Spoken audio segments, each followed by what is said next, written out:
It's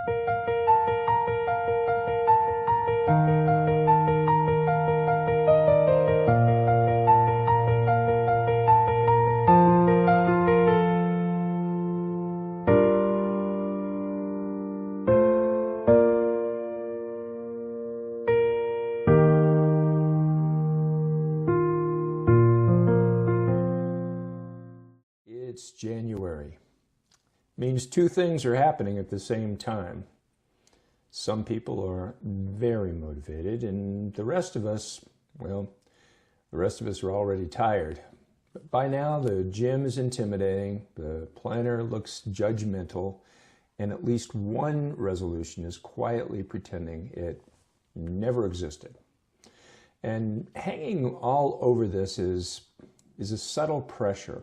The idea that now, right now, is when you're supposed to become a better version of yourself. You know, more disciplined, more focused, more faithful. So let me offer some good news just right up front. God did not wake up on January 1st with a clipboard. God is not tracking your progress. God is not disappointed that you missed a day or 10. New year, same God. A lot of us grew up with a version of faith that sounded a little like this. If you try harder, believe more sincerely, pray more consistently, then God will be pleased. Which sounds very motivating. Well, until life shows up. Because what happens when you're exhausted? You know, what happens when grief walks in without knocking? What happens when survival takes all your energy?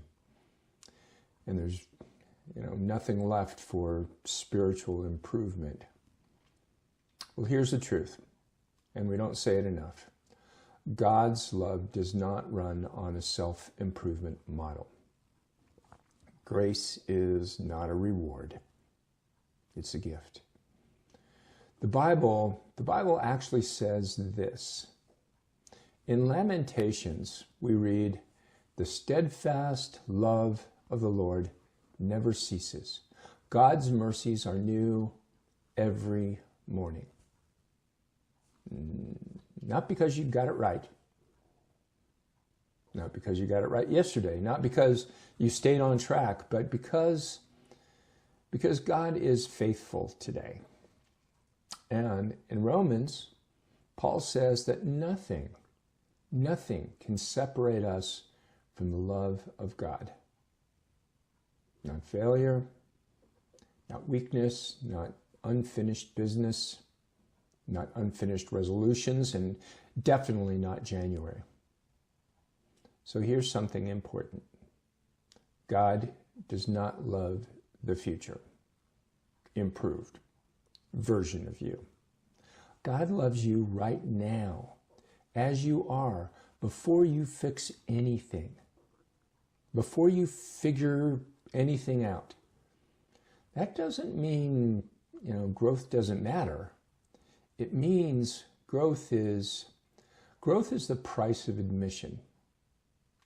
We don't change so that God will love us. We change because we are already loved. Jesus tells a story about this. You've heard it before. A parent with two children. One stays home, tries to do everything right. The other runs off, makes a mess of things, and eventually comes home with a carefully rehearsed apology. And the parent doesn't say, "Let's talk about your goals for the year." The parent runs, embraces, restores. That's not a story about discipline.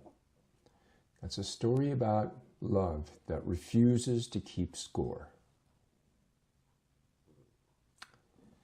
January has a way of making us feel behind. behind on goals, behind on faith, behind on who we think we're supposed to be by now. But I need you to hear this. God is not waiting for you to catch up. God is walking with you right where you are. Same patience, same compassion, same grace.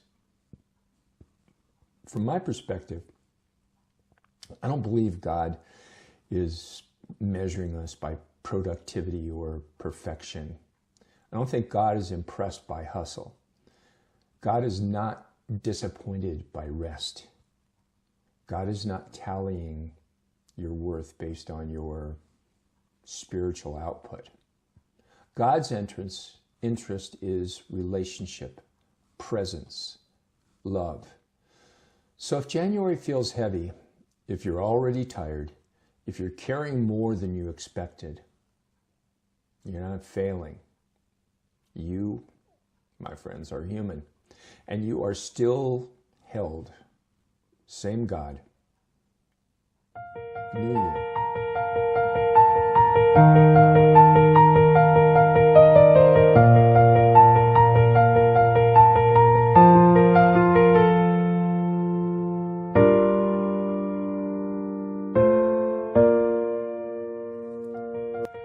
I've been thinking about something that sometimes surprises people. Jesus, he wasn't trying to start a religion.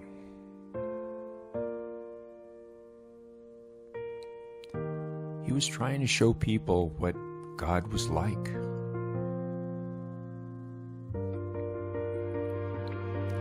And what God is like, according to Jesus, looks a whole lot like compassion.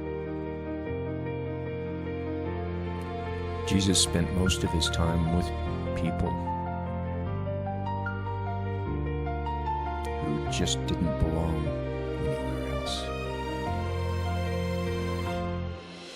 He didn't lecture them.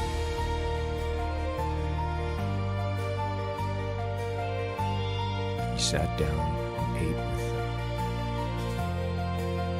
He didn't draw lines. He crossed them. Following Jesus isn't about signing on to a system or a set of rules. It's about learning how to love more freely, more courageously, more like He.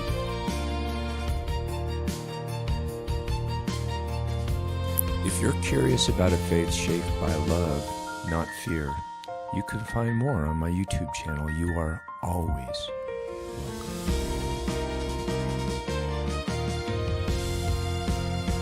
I'm Pastor Mark David Albertson.